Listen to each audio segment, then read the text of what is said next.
Detroit, Michigan, the 1950s. There is a cop on the narcotics squad who is breaking every arrest record in the department. He's undercover. He's black, one of the only black officers on the force at a time when the Detroit Police Department is almost entirely white. And he's thriving. He infiltrates operations nobody else can get close to. He busts dealers the department has been chasing for years. His arrest numbers are so high that his supervisors can't believe what they're seeing. His name is Henry Marzette. They call him Blaze. Star high school football player, Korean War veteran, decorated narcotics officer, everything the city of Detroit wanted a young black man to be. But Henry Marzette was learning something on that narcotics squad that nobody expected. He wasn't just learning how to catch drug dealers. He was learning how they operated, how the supply moved, how the money flowed, who controlled what. He was taking notes. And when the Detroit Police Department caught him extorting the same dealers he was supposed to be arresting, when they convicted him and sent him to state prison, Henry Marzette didn't come out reformed. He came out ready. Because now he knew everything the dealers knew and everything the police knew, both sides of the game simultaneously. Within a few years of walking out of prison, Henry Blaze Marzette would become Detroit's first black godfather. The man who tried to cut the Italian mafia out of the entire city's drug trade. The man whose war left 150 people dead in less than 2 years. The man every Detroit kingpin you've ever heard of, Young Boys Inc., Maserati Rick, Demetrius Holloway, Big Meech modeled themselves after. And it all started with a decorated cop who decided the wrong side of the law paid better.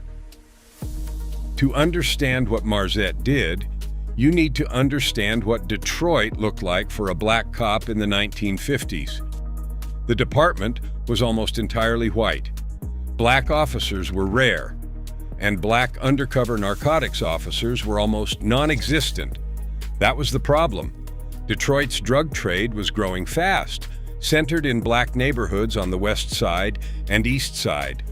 The white cops on the narcotics squad could not infiltrate these communities.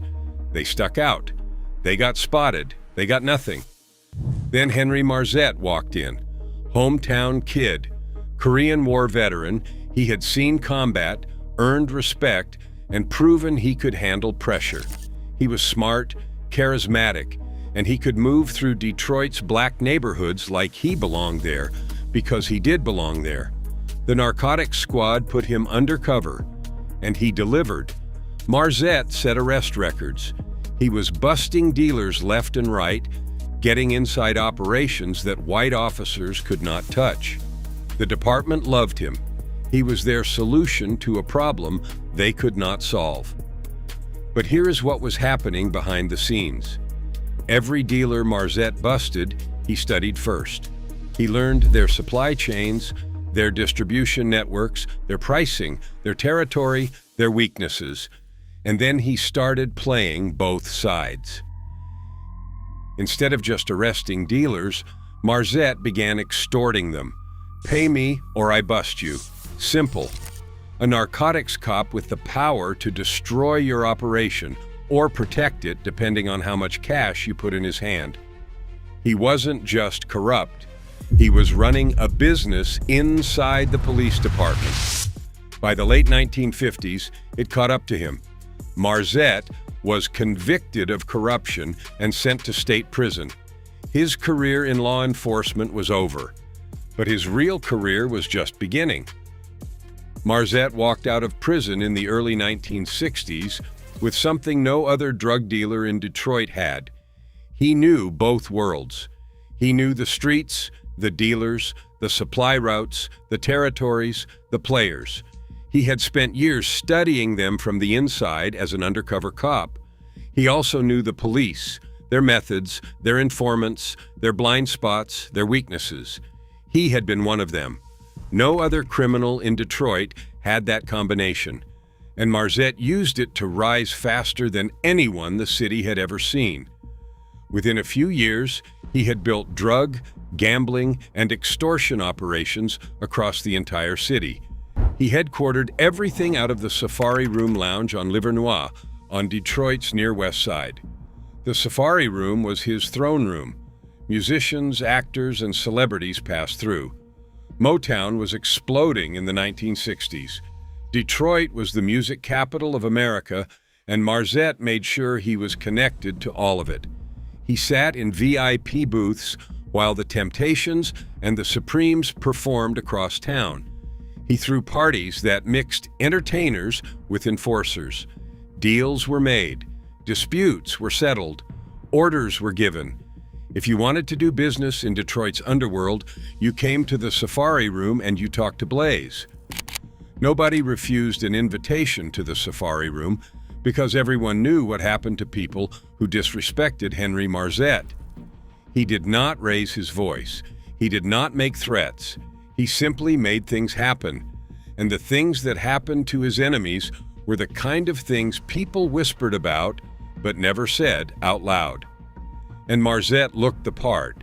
He was obsessed with mink coats. He wore them everywhere, a trend he started that every Detroit drug dealer would copy for the next 3 decades. When Maserati Rick wore fur in the 1980s, when Demetrius Holloway wore $15,000 Italian suits, they were following a style that Henry Marzette invented. But the mink coats were just the surface. Marzette purchased real estate across the country and across the world. He owned vacation properties in Jamaica, the Bahamas, and the south of France. A former cop from Detroit's narcotics squad was now a jet-setting millionaire with properties on 3 continents. He made millions. He hobnobbed with celebrities. He lived a life that most people in Detroit, a city being hollowed out by white flight and the collapse of the auto industry, couldn't even imagine. And he was just getting started. Because Henry Marzette didn't just want to be the biggest black drug lord in Detroit, he wanted to cut the Italian mafia out of the game entirely. June 1970, the 20 Grand Motel on 14th Street, Detroit's West Side. The 20 Grand wasn't just a motel. It had a dinner club and a performance venue attached to it, owned by Numbers lottery mogul Edward Fast Eddie Wingate, a longtime associate of Detroit's Italian Taco Zerilli crime family. And on this day, inside one of the conference rooms, Henry Marzette had assembled every major black dealer in Detroit for a meeting. All of them, in one room. Marzette stood up and made his pitch. The Italians had controlled the drug supply in Detroit for decades. Every black dealer in the city was buying from Italian sources, either directly or through middlemen connected to the Taco Zerilli family. The Italians set the prices. The Italians took the biggest cut. The Italians held the power. And what did the black dealers get? The risk, the prison time, the violence, the dead bodies in their neighborhoods. The Italians sat in their suburbs, counting money while black men killed each other over territory the Italians ultimately controlled. Marzette's proposal was simple: cut them out, completely. Every black dealer in the room would pool their resources, find their own supply sources overseas, and build a distribution network that didn't need the mafia at all. A black-controlled drug trade in one of America's largest cities, run by black men, for black profit. It was the most ambitious and most dangerous idea anyone in Detroit's underworld had ever heard.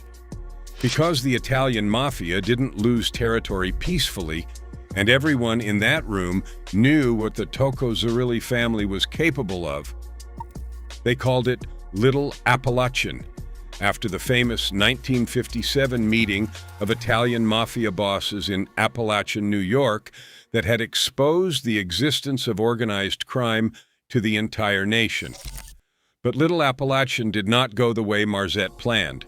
New All Steel, known as the Rusty Nail, a West Side rival backed by the Italians, got into a shouting match with Marzette at the summit. Steel would not bow down.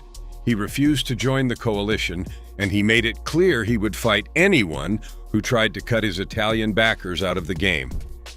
The meeting fell apart, and the shooting started. What happened after the 20 Grand Summit was the deadliest drug war in Detroit history. Marzette's West Side organization faced the East Side 12, a group of mostly white high-level dealers backed by the Italian mob and aligned with New All Steel, known as the Rusty Nail. For nearly 2 years, Detroit became a war zone. New All Steel, known as the Rusty Nail, was one of the first to die, murdered. The top suspect was Marzette's chief enforcer, James Moody, known as Jimmy the Killer. Jimmy the Killer earned his name. Authorities suspected he was personally responsible for at least 15 of the murders during the war. 15. One man. But the violence consumed everyone. Marzette's lieutenants were being killed. The East Side 12's people were being killed. Bodies were turning up across Detroit, in alleys, in parking lots, and in the trunks of cars left at Metro Detroit Airport. Bobby Martin, known as the Big Bopper, one of Marzette's top enforcers, alongside Jimmy the Killer, fell victim to the hit parade too. Witnesses went missing. Informants stopped talking. Nobody wanted to testify about anything because the people you testified against had a habit of finding out, and the people they sent to deal with it had a habit of not leaving survivors. The killing spilled out of the underworld and into the streets.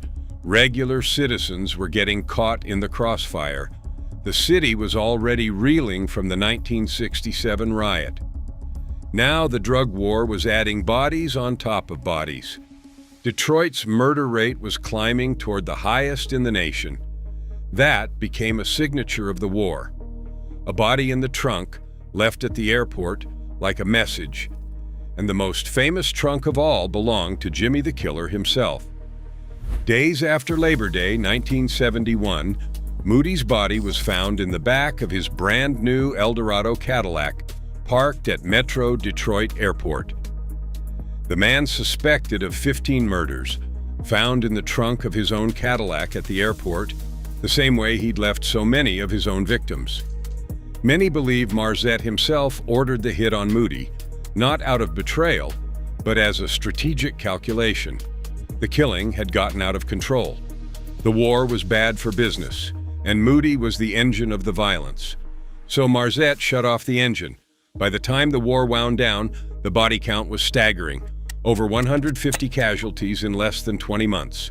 Some sources say the number was closer to 200, 150 people, in a year and a half, over who got to sell what and where in Detroit. That's not a drug war, that's a military conflict. The war consumed Marzette too, just not with bullets. He had been battling a rare disease attacking his kidneys. By the early 1970s, the condition was killing him. To stay alive, he purchased a state-of-the-art mobile dialysis machine from Ford Hospital, costing $30,000 a year to operate. At the time, it was cutting-edge medical technology that almost nobody had access to. A former cop, a drug lord, keeping himself alive with a machine that cost more a year than most Detroiters earned.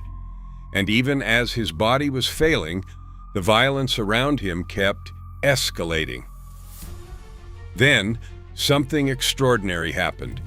Vince Piersante, the head of the state of Michigan's Organized Crime Division and a former colleague of Marzette's from his days on the Detroit Police Department, went to visit Marzette at his mansion. Think about that scene. A top law enforcement official visiting the most powerful drug lord in Detroit at his home, not to arrest him, not to interrogate him. He went to ask him to stop the war. The same man who had once been Marzette's fellow officer, who had watched him rise from decorated cop to drug lord, who had spent years trying to bring him down. Now, he was standing in his mansion, asking him for peace. Piersante later recalled that he went and saw him at his mansion at the peak of the war, They both agreed the killing had to stop. They both agreed. A cop and a criminal who had once worn the same badge, agreeing that the killing had gone too far. Shortly after, Jimmy the Killer Moody turned up dead in his Cadillac. The war's engine shut off. Henry Blaze Marzette died of kidney failure on April 10, 1972. He was 45 years old. At the time of his death, he was facing a tax evasion case linked to an $85,000 IRS debt, some of which was connected to the dialysis machine that had kept him alive. The IRS was trying to collect on the machine that had given a dying drug lord 2 extra years of life. But Marzette's corruption didn't die with him. It had infected the Detroit Police Department from the inside out. After his death, investigations revealed that multiple officers on the force had been working for Marzette the entire time. Former colleagues from his narcotics days, men who still wore the badge, had been taking payments, leaking information about raids, and protecting his operations from investigation. The Pingree Street Pingree Conspiracy, a sprawling corruption probe centered on Detroit's 10th Precinct, eventually indicted 10 police officers for crimes that included supplying dealers with product, robbing and extorting other dealers, and leaking information about police raids. Several of the black officers caught up in the investigation had been recruited directly by Marzette during his time on the force. Investigators estimated that at least 200 members of the Detroit Police Department were actively involved in facilitating the drug trade. 200 cops in one city. Marzette hadn't just built a drug empire, he'd built a corruption network inside the police department that outlived him by years. The system he created, cops protecting dealers, dealers paying cops, became the template for Detroit's police corruption for the next 2 decades. Henry Marzette died in 1972, but he never really left Detroit. Every major drug lord who came after him followed his blueprint. Young Boys Incorporated, the organization that would dominate Detroit's drug trade in the late 1970s and early 1980s, was founded by men who idolized Marzette.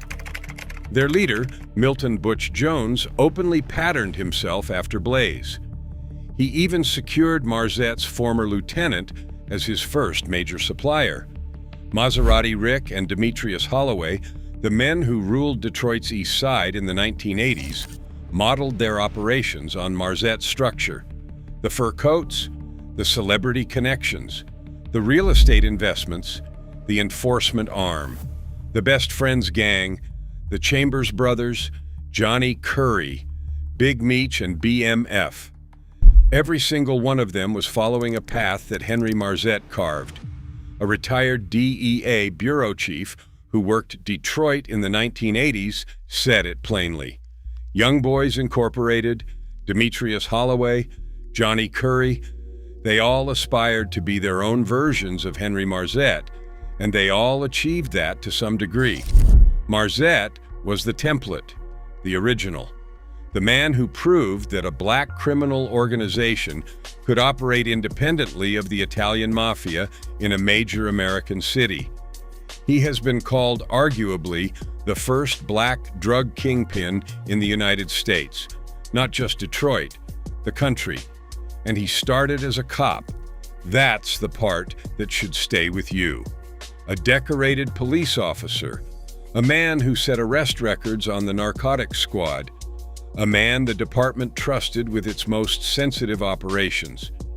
He used everything they taught him, every tactic, every informant technique, every blind spot in the system, and he turned it against them. The Detroit Police Department trained its own worst enemy. They gave him a badge, a gun, and a master class in how the drug trade worked. And when he was done with the badge, he kept the masterclass. Henry Blaze Marzette, Detroit's first black godfather, the cop who became the kingpin, and the man whose shadow still hangs over every street corner in the Motor City 50 years after he died.